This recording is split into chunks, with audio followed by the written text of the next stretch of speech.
No Valorante gift subs? Yeah, Valorant is still going crazy over the gift subs. Anyway, I'm not going to watch the entire Petro speech, but he's been going boss mode and beast mode. If we're keeping it a $150 here, we're keeping it real. He is my goat, my small king, okay? My short king. And he went maybe a little too beast mode, as a matter of fact. So much so that he got his visa revoked by the Department of Homeland Security, which is interesting. I mean, he's here for the United Nations. Like, I don't think you can do the United Nations if you're just going to be like, hey, sorry, the things that you're saying as a world leader at the UN, we don't actually appreciate, so we're just going to kick you out. Like, that's kind of wild. That's a wild thing to do. And it's also additionally wild because they won't exercise power on Benjamin Netanyahu. America is supposed to be the leader of the free world, right? And there are these institutions that we have designed, that we've played a formative role in the design of, and the enforcement mechanisms that we control, that we just refuse to actually abide by. Specifically when it comes to Israel, right? And it's been a rather interesting thing to watch. Anyway, here is my goat, Colombia President. Just going nutty mode. Let's take a look. Se responde hablando. Se responde saliendo a la calle y cada vez más. Y se responde con armas. We have to answer in the streets. We have the answer with the words. And we have the... Los neonazis genocidas deben ser juzgados hoy. I don't know what that means, but answer with the weapons. Sounds good to me.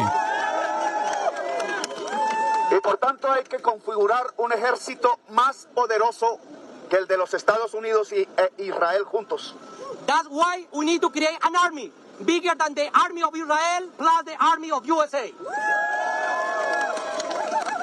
No tengo nada contra el pueblo judío ni contra el pueblo de Israel. Varios son amigos míos. I don't have anything against the Jew people or against the Israeli people. Some of them are my friends. Pero igual nos entrenamos muy jóvenes con combatientes de la Organización Liberal Palestina en los desiertos de Libia y sabemos de su lucha desde hace mucho tiempo, cuando existía el movimiento 19 de abril, que fue solidario con Palestina, con el Congreso Nacional Africano, con el Frente Polisario siempre. We received a training with the Palestinian Liberation Organization years ago. We were part of the M19, a guerrilla movement in Colombia. We were solidarity with the Polisario Front and other struggles. Y por eso hice la siguiente propuesta. Por Asamblea General de los Pueblos en las Naciones Unidas, vamos a presentar una resolución que diga que se ordena a las Naciones Unidas la configuración de un ejército de la salvación del mundo que tiene como primera tarea liberar a Palestina. Oh, come on. We skipped the last part. Anyway, he said we need to create an army. One of the high notes in this is, and yes, Roger Waters was there in the corner as well, right behind him. My goats. We need to create an army bigger than Israel's, and we have to respond with a war, he said. And I think that's beast mode, okay? That's beast mode. Listen, some people are out there unafraid to raise the temperature a little bit on this issue, and it's good because it will, as I've said, make the liberal side that is reluctant to even talk about these sorts of things a little bit more, like this kind of stuff, this kind of language, while many people will say is crazy, right? It's radical, but it's good because it urges people to, it gets people to recognize the urgency. That's number one. It expands the permission structure, number two. And last but not least, it makes the quiet people actually come out and at the very least say something. You know, for those who are on the streets that are talking about Israel, that simply stay at this is Benjamin Netanyahu's war, they now have to push further to the left and say, this isn't just Benjamin Netanyahu's war, this is Israel's war. For those who recognize that the Israeli society broadly is perfectly on board with this kind of sentiment, they now have to reckon with the reality that perhaps this is a matter of Zionism being a fascist ideology. And for those who recognize that Zionism is a fascist ideology, well, for them, this gives them the courage to take direct action. So usually that's how it works. It ranges from people like myself all the way down to like hanger-ons who are maybe even worried about their careers like Jennifer Lawrence. This doesn't mean that there is going to be actual military intervention in Israel. Obviously, it's a nuclear armed state. That's not happening anytime soon, right? But when you have more people demanding things like this, it causes America to also recalculate. recalculate its allegiances, especially when the middle moves to the left because of the courage that they receive. There's never a moment where someone sees someone so radical, right, and goes, okay, these guys are too crazy for me. I'm out. I'm actually pro-Israel now. It doesn't work that way. That's what a lot of people think because they're already pro-Israel. They're just too ashamed of admitting it. Okay?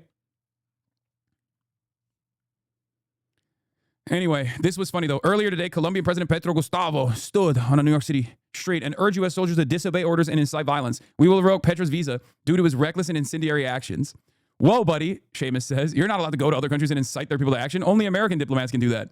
And not only that, but also, I don't even think this is a one-to-one comparison with what Petro was doing. Petro wasn't inciting action in the way that like an American diplomat that's actually a CIA agent tries to invoke like a color revolution or whatever.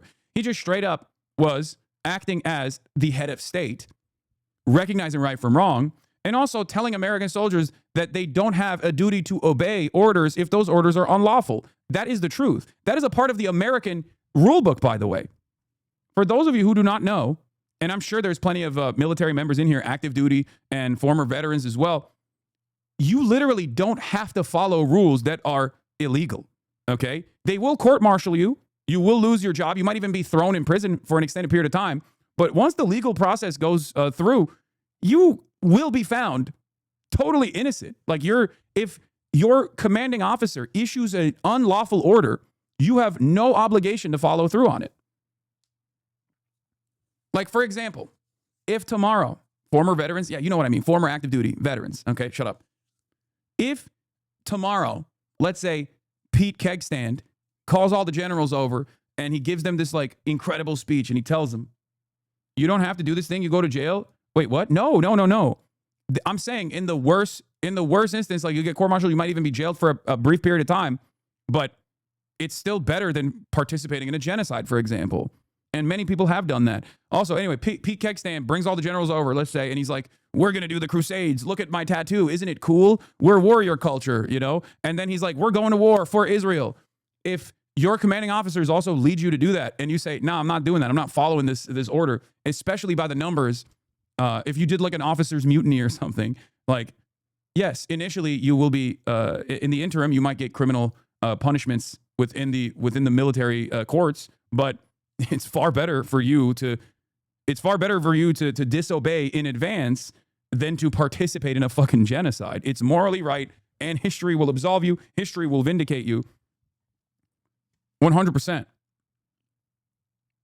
Yeah, and also there is at least some semblance of fairness in the legal structure that exists. Otherwise, it wouldn't be in the fucking rules, you know? Yeah. Military oath is to obey all lawful orders. Disobedience of illegal orders are a part of that oath. Okay? You are under no obligation to obey an unlawful order. Remember that. 100%. Military personnel, and I will repeat this over and over again, military personnel are not required to follow illegal orders. Okay? The United States boldly broke with the ancient military custom of swearing loyalty to a leader. Article 6 required that American officers thereafter swear loyalty to our basic law, the Constitution. While many other nations have suffered military coups, the United States never has. Our American Code of Military Obedience requires that, should orders in the law ever conflict, our officers must obey the law. Many other nations have adopted our principle of loyalty to the basic law. What makes an order illegal? I don't know. Go kill these like children prisoners of war. That is an unlawful order. You are under no obligation to follow said order. That's it. That's a huge thing in the U.S. military, by the way. I mean, you'll still get punished for it in the interim, but it won't be permanent. Just something to remember for many of you. And before people say easier said than done, dog, you're already in the fucking military. What do you mean? Your life is already dog shit. Okay, you get thrown in the fucking brig for like a couple weeks maximum, okay? Unless they execute you. No, that's not how this works. The fuck? Oh no, dude. Like, yeah, there is a due process as it stands, okay? I'm saying worst case scenario, it's still better than mutilating children. The point is, when you're in the military, you already exhibit a level of courage, right? You signed on to do battle. You signed on and you signed up to potentially get shot at, okay? So you already have like a pre-existing level of courage built in to the structure of the military that you have to basically abide by, in which case it should be a much easier decision to just be like, at worst, I fucking go to prison for a little bit.